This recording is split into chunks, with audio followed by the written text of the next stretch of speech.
प्रदेश की पुलिसिंग शायद देश में सबसे अच्छी,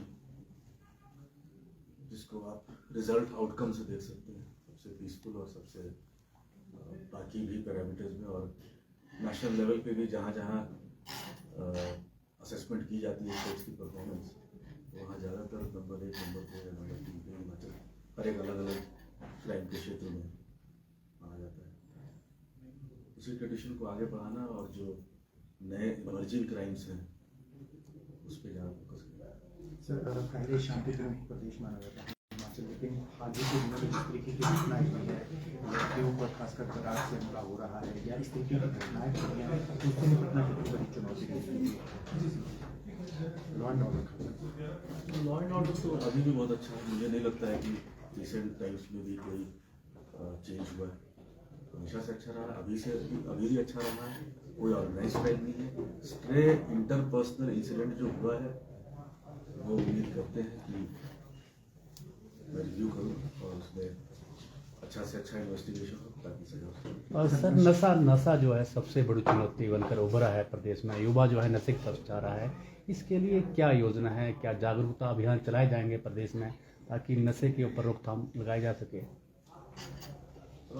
मैं यहाँ पोस्टिंग के पहले सीआईडी में था और जो नारकोटिक्स विंग स्टेट लेवल का है वो सीआईडी में है और उसके लिए हमने प्लान एक बनाया है काफ़ी डिटेल्ड और फेज बाय फेज इम्प्लीमेंट करने का कोशिश रहेगा। हमारा फोकस डिमांड साइड रहेगा। जब तक डिमांड कम नहीं होगा तब तक प्रॉब्लम को पूरी तरह पकड़ में लाना मुश्किल होगा। तो डिमांड कम करने के लिए कई तरह की उसमें पहल की जाएगी और छोटे से स्कूल टाइम से लेके बच्चों का से लेके ट्रेनिंग, काउंसलर्स की training, de addiction centres better हों और स्टिग्मा नहीं हो। बहुत लोग नहीं बताते हैं। ये भी एग्जामिन करेंगे कि इन पेशेंट की जगह आउट पेशेंट ट्रीटमेंट से अगर हो सके डॉक्टर्स को इन्वॉल्व करना और कुछ और ऑर्गेनाइजेशन है जो सामने नहीं आते, पीछे से बहुत अच्छा काम करते हैं, तो उनका इसलिए मैं नाम नहीं लेना चाहता, उनको इन्वॉल्व करके इसको काफ़ी ज़्यादा प्रायोरिटी देके करना हो। शायद प्रदेश के क्राइम के हिसाब से सबसे बड़ा इशू। सो इसमें सप्लाई एक बड़ा इनिशिएटिव है क्योंकि बाहर से ज़्यादा जो है सप्लाई होता है हिमाचल प्रदेश, उसको लेकर कुछ प्लान है आपके? इसमें तीनों ही चीज़ है। आपको डिमांड सप्लाई में के लिए एनफोर्समेंट करना, बेसिकली केस करना, पकड़ना, और तीसरा ट्रीटमेंट। ये तीनों मिलके ही चलेगा और ये तीनों उतने ही इम्पोर्टेंट है क्योंकि ट्रीटमेंट भी इम्पोर्टेंट है ताकि वो वापस नहीं आए। सर इन दिनों इसके अलावा एक और पॉइंट में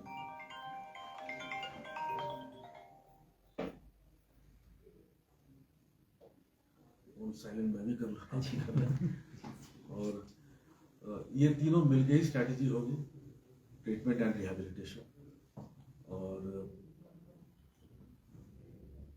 बाकी आप लोग हमारी फोर्स सारी जगह तैनात है, चाहे वो हमारे जो प्रवेश द्वार हैं या कहीं से भी, उसके बावजूद भी नशा पहुंच रहा है। तो क्या लगता है कि किस स्तर पे खामियां पहले रही हैं, अब क्या करने की जरूरत? तो मैं लगभग आपको बता ही दिया, जब तक डिमांड रहेगा तो सप्लाई कहीं कहीं से आ जाएगा। हर जगह पुलिस मौजूद तो हो नहीं सकता।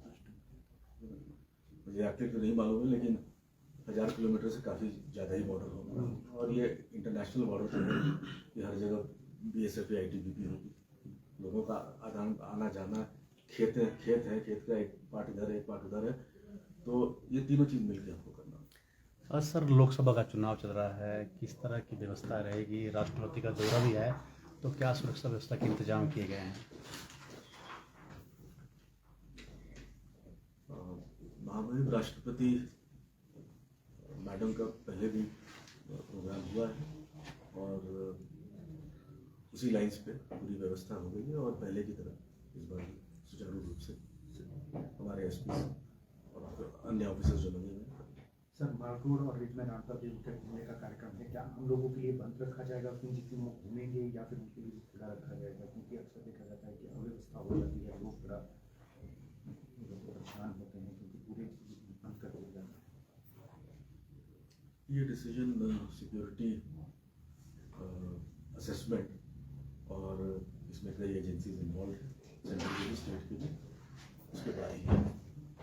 सर इन दिनों हिमाचल प्रदेश में महिलाओं के साथ काफी ज्यादा दुर्घटनाएं पेश आ रही हैं। महिलाओं की सुरक्षा के लिए कोई खास कदम आपकी ओर से रहेंगे?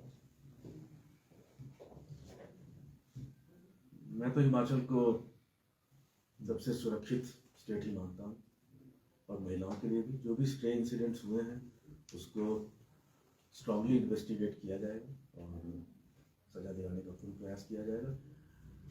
मैं छोटा सा चीज़ बोलूँगा, शायद पूरे देश में आप ध्यान दीजिएगा कि पब्लिक ट्रांसपोर्ट में जो बसें हैं, घर से निकल के माल रोड लड़कियां क्लास 6 क्लास 7 की शिमला में जाती हैं। आप दूसरा कोई प्रदेश बता दें जहां सेफली पब्लिक ट्रांसपोर्ट से लड़कियां जा सकती हैं। This is a matter of our pride. So Himachal is very safe for girls. जो स्टे इंसिडेंट्स हुए हैं उस पर we have to take it up seriously so that we remain the best. Sir पिछले कुछ सालों से सर ऐसा देखने में आ रहा है कि जो युवाओं में है या दूसरे लोगों में भी आत्महत्या के जो है प्रवृत्ति बढ़ी है, मामले ज़्यादा आ रहे हैं।